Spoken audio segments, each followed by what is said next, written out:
नमस्कार दोस्तों, मैं अशोक सैनी एसआरएम कंप्यूटर की ऑनलाइन क्लासेज में आप लोगों का स्वागत करता हूं, हार्दिक अभिनंदन करता हूं। देखो दोस्तों, अपन एमएस एक्सेल पढ़ रहे थे और एमएस एक्सेल में अपन ने बेसिक जानकारी हासिल कर ली थी। उसके अंदर अपन ने देख लिया था कि टाइटल बार कहाँ होती है, मेन्यू बार कहाँ होती है, यानी कि अपन ने उसकी जो विंडोज होती है, यानी कि जो एमएस एक्सेल के अंदर विंडो के जो भाग होते हैं उनके बारे में अपन ने अध्ययन कर लिया था। उसके बाद में अपन ने देखा कि जो अपने एमएस एक्सेल में ऑफिस बटन होता है उसके अंदर कौन सा ऑप्शन क्या काम में आता है, ये सभी अपन ने देख लिया था। तो चलो दोस्तों, अपनी जो क्रांति सेशन चल रहा था उसको अपन आगे बढ़ाते हैं। तो इसमें दोस्तों अपन आगे पढ़ने वाले हैं एमएस एक्सेल के अंदर होम टैब। दोस्तों, होम टैब के अंदर कौन कौन से ऑप्शन पाए जाते हैं, कौन कौन से ऑप्शन क्या काम में आते हैं, ये सभी इस वीडियो में अपन देखने वाले हैं। देखो दोस्तों, सबसे पहले अपने को होम टैब के अंदर अपने को ऑप्शन मिल रहे हैं।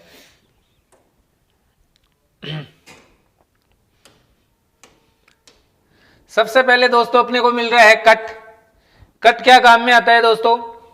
कट क्या काम में आता है दोस्तों? किसी भी चीज को कट करने के लिए, जैसे मैं यहां कोई भी टेक्स्ट लिखूंगा, ठीक है, तो उसे कट करने के लिए काम में लिया जाता है कट ऑप्शन। जो कैंची का सा निशान आपको दिख रहा होगा दोस्तों, यहां से देख लियो आप, ये देखो यहां से कैंची का सा निशान आपको दिख रहा होगा, ये होता है कट। इसकी शॉर्टकट की क्या होती है दोस्तों? कंट्रोल+X। कंट्रोल+X क्या काम में आता है दोस्तों?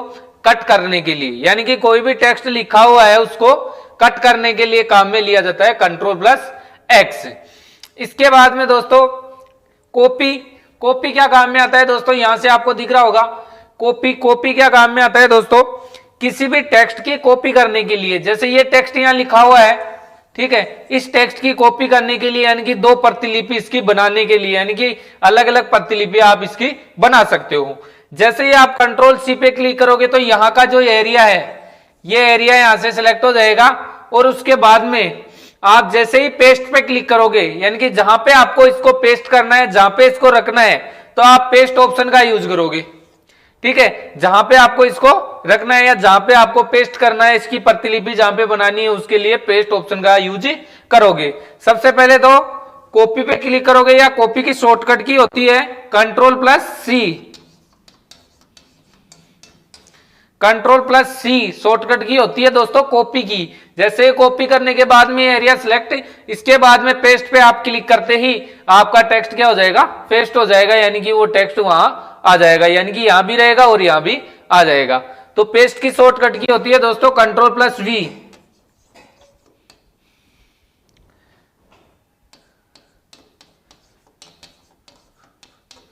कंट्रोल+V। आ गई बात दोस्तों। कंट्रोल+X कट करने के लिए, कंट्रोल+C कॉपी करने के लिए और कंट्रोल+V पेस्ट करने के लिए। यहां तक आ गई बात दोस्तों समझ में। इसके बाद में दोस्तों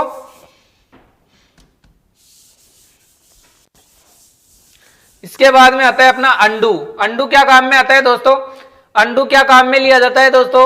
यानी कि कोई भी कार्य अपन कर रहे हैं उस कार्य को निरस्त करने के लिए, यानी कि किए गए कार्य को निरस्त करने के लिए। जैसे मैंने यहाँ पे लिखा 5, 6, 7, 8, ठीक है, तो जैसे ही मैं कंट्रोल+Z दबाऊंगा, तो जैसे एक बार मैंने कंट्रोल+Z दबाया, 8 गायब हो जाएगा, फिर कंट्रोल+Z दबाया, फिर ये गायब हो जाएगा, फिर यहां से ये दबाया कंट्रोल+Z, तो ये गायब हो जाएगा। यानी कि कोई भी किए गए कार्य को निरस्त करने के लिए काम में लिया जाता है अंडू, या फिर कंट्रोल+Z इसकी शॉर्टकट की होती है।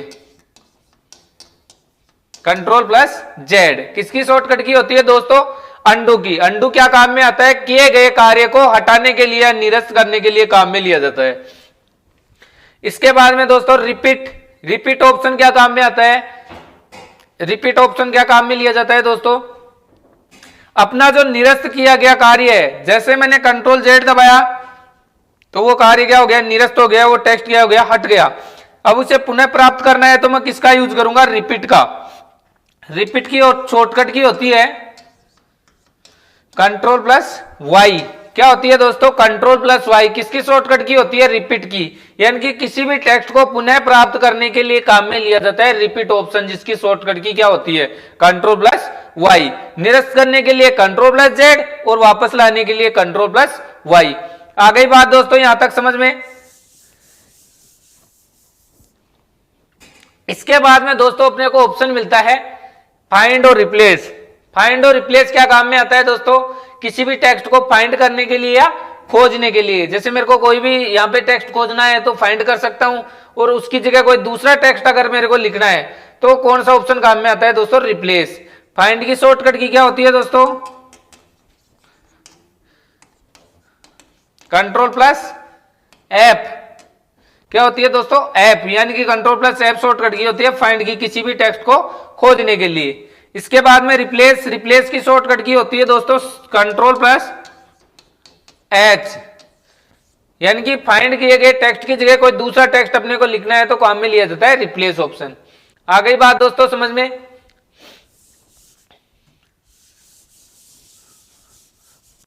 इसके बाद में दोस्तों आपको दिख रहा होगा, यहां से ऑप्शन दिख रहा होगा आपको क्लिपबोर्ड।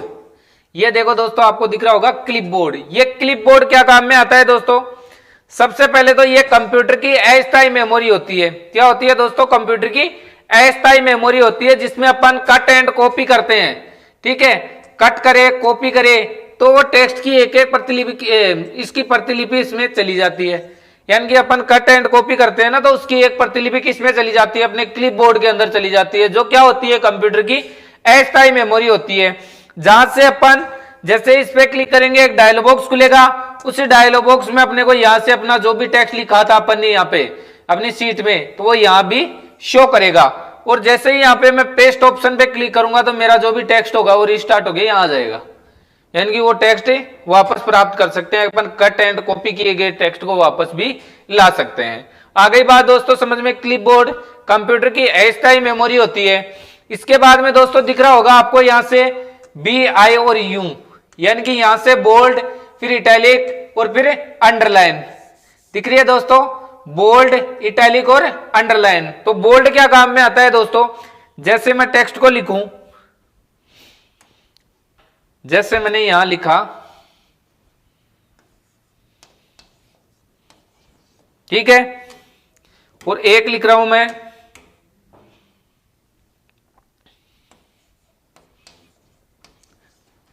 ये तो दोस्तों मैंने लिखा है रेगुलर में, ठीक है, यानी कि इसमें मैंने बोल्ड वगैरह नहीं लगाया। अगर मैं बोल्ड लगा दूंगा तो टेक्स्ट ऐसा लिखा जाएगा, यानी कि थोड़ा गहरा कलर में लिखा जाएगा। थोड़ा गहरा कलर में लिखने के लिए काम में लिया जाता है बोल्ड। क्या काम में लिया जाता है दोस्तों, बोल्ड, जिसकी शॉर्टकट की होती है दोस्तों कंट्रोल प्लस बी। क्या होती है दोस्तों, control plus B, bold option काम में लिया जाता है दोस्तों। इसके बाद में इटैलिक ऑप्शन क्या काम में लिया जाता है दोस्तों, थोड़ा तिरछा लिखने के लिए, थोड़ा तिरछा लिखने के लिए काम में लिया जाता है इटैलिक। ठीक है, इसके बाद में यू, यहां दिख रहा होगा दोस्तों अंडरलाइन, यानी कि इटैलिक की शॉर्टकट की क्या होती है, कंट्रोल प्लस आई। क्या होती है दोस्तों, कंट्रोल प्लस आई। इसके बाद में यू दिख रहा है अंडरलाइन, अंडरलाइन करने के लिए, कोई भी टेक्स्ट लिख रहे हैं अपने उसके नीचे अंडरलाइन शो करने के लिए, अंडरलाइन लगाने के लिए काम में लिया जाता है अंडरलाइन ऑप्शन, या ये यू ऑप्शन आपको दिखाई दे रहा होगा। आ गई बात दोस्तों यहां तक समझ में। इसके बाद में आगे ऑप्शन की अपन बात करें, आगे दिख रहा होगा आपको यहां से दोस्तों, यहां पे ये ऑप्शन दिख रहा होगा आपको बॉर्डर का, बॉर्डर का, यानी कि आपको कोई भी टेक्स्ट लिखना है, जैसे आपने यहां तक टेबल बना ली, अब यहां तक इसके चारों तरफ अगर आप बॉर्डर देना चाहते हो तो वो बॉर्डर यहां से लगा सकते हो आप दोस्तों। यहां से इस पे क्लिक करोगे, कई ऑप्शन खुलेंगे, उसमें से अपने को करना है ऑल बॉर्डर पे, यानी कि सभी पे आपको बॉर्डर लगाना है तो ऑल बॉर्डर पे क्लिक करना है आपको। ठीक है, अगर यहां से आप नो बॉर्डर पे क्लिक कर दोगे तो इसमें बॉर्डर हट जाएगा, जो आपका बॉर्डर लगाया हुआ है वो बॉर्डर हट जाएगा। फिर वापस करके आप इस पे बॉर्डर पे, ऑल बॉर्डर पे क्लिक करते हो तो इसके चारों तरफ क्या होगा, बॉर्डर आ जाएगा, यानी कि बॉर्डर लगाने के लिए काम में लिया जाता है ये ऑप्शन। इसके बाद में दोस्तों यहां से आपको ऑप्शन दिख रहा होगा, जहां से दिख रहा होगा आपको कैलिब्री दिख रहा है दोस्तों, तो यहां से अपन इसकी लैंग्वेज चेंज कर सकते हैं, यानी कि अपन टेक्स्ट लिखते हैं ना, उसकी फॉन्ट स्टाइल अपन यहां से चेंज कर सकते हैं। फॉन्ट में कौन सा फॉन्ट लेना है, टाइम्स ऑफ न्यू रोमन लेना है, हिंदी वगैरह में लिखना है, कैलिब्री में लिखना है, एरियल में लिखना है, एरियल ब्लैंक में लिखना है, तो ये सभी अपन टेक्स्ट को यहां से चेंज कर सकते हैं। फॉन्ट चेंज करने के लिए काम में लिया जाता है ये ऑप्शन, ठीक है। इसके बाद में दोस्तों यहां से देखो आपको ऑप्शन दिख रहा होगा जहां 11 लिखा हुआ है, ठीक है, 11 लिखा हुआ है, उसके आगे देखो छोटा सा बटन आ रहा है। जैसे ही मैं इस बटन पे क्लिक करूंगा एक लिस्ट खुल जाएगी, इसमें 8, 10, 12, 14, 16, 18, ठीक है, ऐसे लिस्ट खुल जाएगी। तो यहां से अपने को जैसे अपने को फॉन्ट साइज जितनी रखनी है, जैसे मेरे को फॉन्ट साइज 14 रखनी है तो मैं 14 पे क्लिक करूंगा तो मेरी जो फॉन्ट की साइज होगी वो 14 हो जाएगी। यानी कि फॉन्ट साइज चेंज करने के लिए काम में लिया जाता है यहां से ये ऑप्शन। ये दोस्तों यहां से भी अपन फॉन्ट साइज बढ़ा सकते हैं। जैसे मैं इस पे क्लिक करते जाऊंगा, ये बड़े वाला ये दिख रहा है आपको, इस पे मैं क्लिक करते जाऊंगा तो मेरी फॉन्ट साइज क्या होगी, बढ़ती जाएगी। और जैसे ही मैं इस पे क्लिक करूंगा छोटे वाले ए पे तो मेरी फॉन्ट साइज कम होती जाएगी। यानी कि यहां से बढ़ा सकते हो, यहां से कम कर सकते हो। आ गई बात दोस्तों यहां तक समझ में। इसके बाद में नेक्स्ट ऑप्शन है, यहां से देखो दोस्तों, यहां से आपको कलर की बाल्टी दिख रही होगी, कलर की बाल्टी, ठीक है। यहां से क्या कर सकते हो दोस्तों, आप टेक्स्ट का बैकग्राउंड कलर चेंज कर सकते हो। यानी जो टेक्स्ट लिखते हैं अपन उसका बैकग्राउंड कलर चेंज करने के लिए काम में लिया जाता है ये ऑप्शन। इसके बाद में ये आता है दोस्तों फॉन्ट कलर, फॉन्ट में यानी कि अक्षरों का कलर। जैसे ये येलो दिख रहा है आपको, इसके बाद में ये व्हाइट दिख रहा है, तो इस प्रकार से अपन फॉन्ट का कलर चेंज कर सकते हैं, ठीक है। आ गई बात समझ में दोस्तों। अब इसके फॉन्ट के पीछे देखो दोस्तों कौन सा कलर आ रहा है, जैसे ब्लैक आ रहा है, ठीक है, ये ब्लैक कलर दिख रहा होगा आपको इसके पीछे, तो ये बैकग्राउंड कलर चेंज के लिए आता है टेक्स्ट के पीछे का कलर, यानी कि अक्षरों के पीछे का कलर चेंज करने के लिए बाल्टी वाला ऑप्शन काम में लिया जाता है। और जहां ये दिख रहा है वो टेक्स्ट का कलर यानी कि फॉन्ट का कलर चेंज करने के लिए काम में लिया जाता है। आ गई बात दोस्तों समझ में। अब देखो दोस्तों आपको ये निशान दिख रहे होंगे, ये क्या काम में आता है दोस्तों, इसमें दोस्तों काम में आता है लेफ्ट राइट सेंटर, ठीक है। यानी कि टेक्स्ट को लेफ्ट में करने के लिए, राइट में करने के लिए और सेंटर में करने के लिए और जस्टिफाई करने के लिए, ठीक है। लेफ्ट का मतलब होता है टेक्स्ट को लेफ्ट में लिखने के लिए और राइट का मतलब होता है टेक्स्ट को राइट में लिखने के लिए और सेंटर का मतलब होता है पेज के बिल्कुल बीच में लिखने के लिए। और जस्टिफाई ऑप्शन क्या काम में आता है दोस्तों, यानी कि ये क्या काम करता है दोस्तों, जस्टिफाई इसको कंप्यूटर अपने आधार पर सेट कर देता है, ठीक है। कंप्यूटर अपने आधार पर इसको सेट कर देता है कि मार्जिन बराबर दिखाई दे। अब दोस्तों लेफ्ट की शॉर्टकट की क्या होती है, Ctrl+L, राइट की क्या होती है दोस्तों Ctrl+R, इसके बाद में सेंटर की क्या होती है दोस्तों Ctrl+E, इसके बाद में जस्टिफाई की क्या होती है Ctrl+J। आ गई बात दोस्तों समझ में यहां तक। इसके बाद में नेक्स्ट ऑप्शन देखते हैं दोस्तों। यहां से ये ऑप्शन अपने को अलाइनमेंट में देखने को मिलेंगे। जैसे मेरे को इनका अलाइनमेंट चेंज करना है, जैसे ही अपना ये आपको दिख रहा होगा सेल, इस सेल का अलाइनमेंट चेंज करना है, यानी कि इसको घुमाना है। जैसे मैं 90 डिग्री पे घुमाऊं, 50 डिग्री का घुमाऊं, 40 डिग्री के घुमाऊं, तो इसका मैं अलाइनमेंट चेंज कर सकता हूं। इस सीट का, इस सीट को घुमा सकता हूं मैं, ठीक है, ऊपर नीचे इसको घुमा सकता हूं। इसके लिए काम में लिया जाता है अलाइनमेंट, इसका अलाइनमेंट चेंज करने के लिए। इसके बाद में दोस्तों आपको दिख रहा होगा यहां से ये सेल दिख रहे होंगे। जैसे मेरे को इन सेल का, इतने सेल मैंने सिलेक्ट कर लिए, इन सेल का एक ही सेल बनाना है, ठीक है। इन सेलों का मेरे को एक ही सेल बनाना है, तो कौन सा ऑप्शन काम में लिया जाता है दोस्तों, मर्ज एंड सेंटर। दिख रहा होगा दोस्तों आपको ऑप्शन मर्ज एंड सेंटर। ये ऑप्शन क्या करता है दोस्तों, इन जो सेल मैंने सिलेक्ट किए हैं, ठीक है, उन सेलों का क्या करता है, ये एक ही सेल बना देता है। यानी कि सिलेक्ट किए गए सेलों का एक ही सेल बनाने के लिए काम में लिया जाता है मर्ज एंड सेंटर। आ गई बात दोस्तों समझ में। इसके बाद नेक्स्ट ऑप्शन है दोस्तों कंडीशनल फॉर्मेटिंग। कंडीशनल फॉर्मेटिंग क्या है दोस्तों, इसमें क्या होता है दोस्तों, कंडीशन के आधार पर फॉर्मेटिंग की जाती है। यानी कि अपने को जो भी सेल वगैरह है, जो भी टेबल है, जो भी फॉर्मेट है, उसका अपन कंडीशन के आधार पर फॉर्मेटिंग कर सकते हैं, ठीक है। अपने पास कंडीशन किस प्रकार से निर्धारित हो उस प्रकार से अपन यहाँ पे फॉर्मेटिंग कर सकते हैं।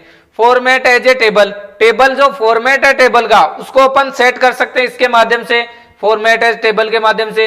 इसके बाद में सेल स्टाइल, जो सेल दिख रहे हैं आपको, इनकी स्टाइल अपन चेंज कर सकते हैं, थोड़ा बारीक कर सकते हैं, थोड़ा मोटा कर सकते हैं। इस प्रकार से अपन सेल्स की स्टाइल चेंज कर सकते हैं। इसके बाद में दोस्तों आपको ऑप्शन दिख रहा होगा इंसर्ट, इंसर्ट, ये ऑप्शन क्या काम में आता है दोस्तों? अगर अपने को यहां से दोस्तों ये दिख रही होंगी आपको, ये वाली जो दिख रही है इनको तो अपन बोलेंगे दोस्तों कॉलम, ठीक है। और ये वाली जो दिख रही है इनको बोलेंगे अपन रो, यानी कि जो खड़ी लाइनें हैं, ठीक है, खड़ी लाइनें हैं इनको तो बोलेंगे अपन कॉलम। और जो यहां से ये आडी लाइन दिख रही होंगी दोस्तों इनको बोलेंगे अपन रो।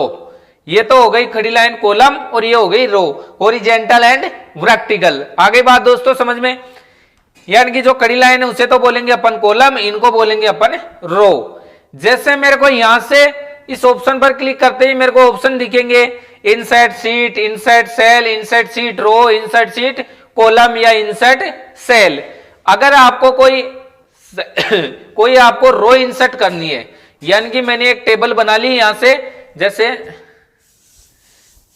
जैसे मैंने एक टेबल बनाई है, ठीक है। इस टेबल में मेरे को यहां पे हेडिंग डालनी थी ऊपर ही ऊपर, लेकिन मैंने टेक्स्ट लिख दिया। अब एक और मेरे को अगर यहां से एक और मेरे को रो इंसर्ट करनी है तो मैं इस ऑप्शन पे क्लिक करूंगा, इंसर्ट पे जैसे ही क्लिक करूंगा एक लिस्ट खुलेगी, वहां से मैं क्लिक करूंगा इंसर्ट शीट रो। किस पे क्लिक करूंगा दोस्तों? इंसर्ट शीट रो पे। इंसर्ट शीट रो पे क्लिक करते ही यहां से एक रो इंसर्ट हो जाएगी ऊपर, ठीक है। जहां पे मैं जिस सेल पे क्लिक करूंगा उससे जस्ट ऊपर एक रो इंसर्ट हो जाएगी। आ गई बात दोस्तों समझ में? ऐसे ही मेरे को अगर रो यहां से कॉलम इंसर्ट करनी है, ठीक है, इससे इस साइड में मेरे को एक कॉलम इंसर्ट करनी है तो मैं यहां से यहां क्लिक करूंगा माउस को, इसके बाद में इंसर्ट पे क्लिक करने के बाद में यहां से ऑप्शन मिलेगा मेरे को इंसर्ट शीट कॉलम, तो यहां पे एक कॉलम इंसर्ट हो जाएगी। आगे बात दोस्तों समझ में? ऐसे ही मैं एक शीट इंसर्ट कर सकता हूं, ऐसे ही मैं एक सेल इंसर्ट कर सकता हूं। आ गई बात दोस्तों समझ में? इसके बाद में देखो दोस्तों इसके बाद में देखो दोस्तों यहां से ऑप्शन दिख रहा है आपको डिलीट, दिख रहा है दोस्तों डिलीट। अब डिलीट क्या काम में आता है दोस्तों? डिलीट काम में आता है जो इंसर्ट है ना उसका अपोजिट, यानी कि जो इंसर्ट काम करेगा उससे अपोजिट ये काम करेगा। जैसे इंसर्ट में क्या होता है कि इंसर्ट में क्या करते हैं अपन, सेल को इंसर्ट करते हैं, रो को इंसर्ट कर सकते हैं, कॉलम को इंसर्ट कर सकते हैं। जबकि डिलीट क्या करता है, यहाँ पे इन सेलों को क्या कर देता है, डिलीट करता है। यानी कि जो भी सेल आपको सिलेक्ट करना है उसके बाद में उसको डिलीट कर सकते हो। जैसे रो को डिलीट करना है, कॉलम को डिलीट करना है तो यहाँ से अपन कर सकते हैं। जैसे ये रो मेरे को नीचे थी, इस रो को मेरे को डिलीट करना है तो मैं यहाँ से इस पे क्लिक करूंगा और यहाँ से डिलीट पे क्लिक करूंगा। डिलीट के बाद में इसकी में ऑप्शन मिलेगा मेरे को इंसर्ट शीट डिलीट शीट रो, तो यहाँ से ये शीट है ना, ये रो है ना, वो डिलीट हो जाएगी। आ गई बात समझ में? ऐसे ही कॉलम को डिलीट कर सकता हूं, ऐसे ही सेल को, ऐसे ही शीट को डिलीट कर सकता हूं। आ गई बात दोस्तों समझ में? इसके बाद में दोस्तों अपने को मिलता है सॉर्ट एंड फिल्टर। ये क्या काम में आता है दोस्तों? Ascending and descending. जैसे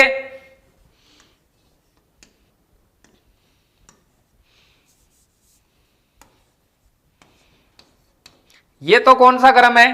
असेंडिंग। असेंडिंग मतलब ए टू जेड, ए से जेड तक। इसके बाद में यहां से